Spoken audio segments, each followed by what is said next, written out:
Mi nombre es Eva, y lo que estoy a punto de contarte no es una historia de amor convencional. No es algo de lo que me enorgullezca, ni algo que planeé. A veces, los sentimientos emergen de lugares inesperados, y el corazón sigue caminos que la razón nunca comprendería. Con solo 19 años, me encontré atrapada en una atracción que desafiaría mis propios límites y cambiaría mi vida para siempre. Desde pequeña, fui la oveja negra de mi familia.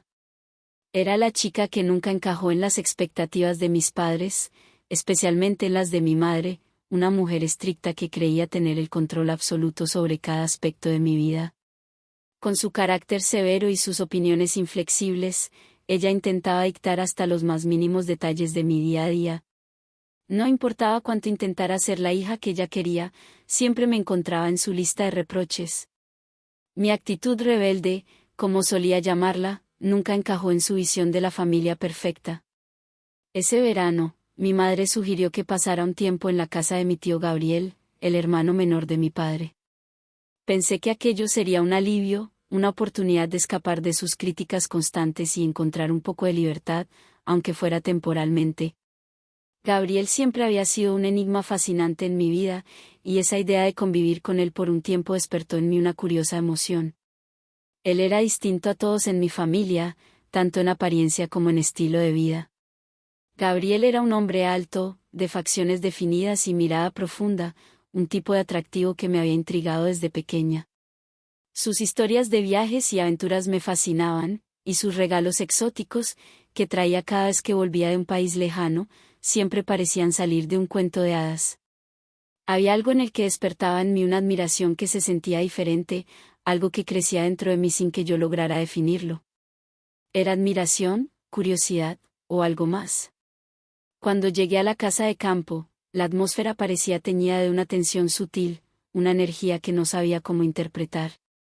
Al principio, pensé que era la emoción de estar en un lugar nuevo y lejos de mi madre, pero con el paso de los días, me di cuenta de que esa inquietud era algo más. Mi mirada parecía encontrar la suya en los momentos más inesperados, y el tiempo que pasábamos juntos tomaba un color distinto. Había algo en sus gestos, en sus palabras pausadas y en la manera en que me observaba que se volvía cada vez más ambiguo. Una tarde de verano, mientras paseábamos por los extensos campos de la finca, el aire parecía estar impregnado de una electricidad silenciosa. Era como si, sin darnos cuenta, hubiéramos entrado en un juego peligroso, uno en el que las palabras sobraban. Los rayos del sol descendían entre las hojas de los árboles, proyectando sombras que danzaban a nuestro alrededor. Cada paso que dábamos parecía resonar en el suelo, y cada palabra, cada silencio, parecían tener un peso propio. Gabriel, que solía ser tan conversador, esa tarde estaba particularmente callado, como si algo en su interior estuviera en conflicto. La curiosidad y el deseo se mezclaban en sus miradas fugaces, y aunque no decíamos nada, ambos sabíamos que algo había cambiado. La distancia física entre nosotros se sentía mínima, y la línea invisible que habíamos trazado en nuestras mentes estaba comenzando a desdibujarse. Con cada momento que pasábamos juntos, sentía que mi admiración por él estaba dando paso a algo más. No era solo el atractivo de su rostro o su estatura imponente. Era la mezcla de sus silencios, su intensidad y el misterio que parecía envolverlo. Sentía que estábamos cada vez más cerca de cruzar una línea peligrosa, pero no podía resistir la atracción que me empujaba hacia él. Era como si una fuerza invisible nos uniera, y aunque sabía que estaba mal, la tentación de avanzar era demasiado poderosa. La primera señal tangible de esa conexión llegó una noche en que ambos estábamos sentados en la sala después de cenar.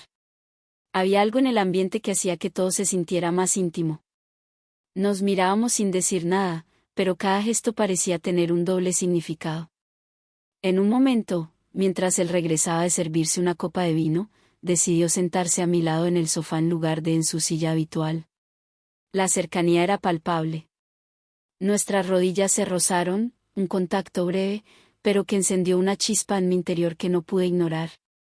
El roce fue tan sutil, tan imperceptible para alguien que lo viera desde fuera, pero para mí fue suficiente para sentir como mi corazón latía con fuerza. Fue en ese momento que supe que esto no era solo una admiración. Mi atracción hacia él había cruzado el umbral de lo permitido, y aunque mi mente me decía que debía detenerme, mi cuerpo reaccionaba de una forma que no podía controlar. Nos miramos de reojo, sin atrevernos a decir nada, pero ambos sabíamos que habíamos tocado una fibra prohibida. Con el paso de los días, esta tensión silenciosa se volvió una constante. Cada vez que estábamos juntos, había una expectación en el aire, un juego tácito en el que ninguno de los dos admitía lo que estaba sucediendo. Nos encontrábamos en la cocina por las mañanas, nuestras manos rozándose al alcanzar la cafetera, o en el jardín, intercambiando miradas que decían más de lo que las palabras podían expresar. Era como si ambos supiéramos que estábamos en una pendiente resbaladiza, pero la atracción era tan intensa que ninguno de los dos tenía la fuerza para detenerse. Una noche, cuando estábamos paseando por la finca, una tormenta inesperada nos sorprendió. La lluvia comenzó a caer con fuerza, y corrimos hacia la cabaña en el bosque, un lugar que Gabriel utilizaba como refugio para leer y almacenar sus herramientas. Al llegar, estábamos empapados, nuestras ropas pegadas al cuerpo, y el sonido de la lluvia golpeando el techo aumentaba la tensión entre nosotros. Nos miramos en silencio, y en ese momento, sin decir una palabra, todo cambió. Fue un impulso, un momento en el que el deseo contenido finalmente encontró su salida. Nuestros labios se encontraron en un beso lleno de urgencia y pasión reprimida. Nos fundimos en un abrazo en el que parecía que el tiempo se detenía, y aunque mi mente intentaba racionalizar lo que estaba sucediendo, mi cuerpo no podía resistirse. Gabriel me sostuvo con fuerza, y en ese instante, no existía el pasado, ni el futuro. Solo éramos dos personas dejándose llevar por una pasión que había estado creciendo en silencio. El calor de su cuerpo, el roce de sus manos en mi piel, cada caricia parecía borrar las barreras que habíamos intentado mantener. La cabaña, impregnada del olor a madera y humedad, se convirtió en nuestro refugio, el único lugar donde podíamos ser completamente nosotros mismos. Fue un acto impulsivo, una entrega total que rompió todos los límites. Sabíamos que aquello no debía suceder, pero en ese momento no había espacio para la culpa o la moralidad. Éramos solo dos almas dejándose llevar por una atracción incontrolable.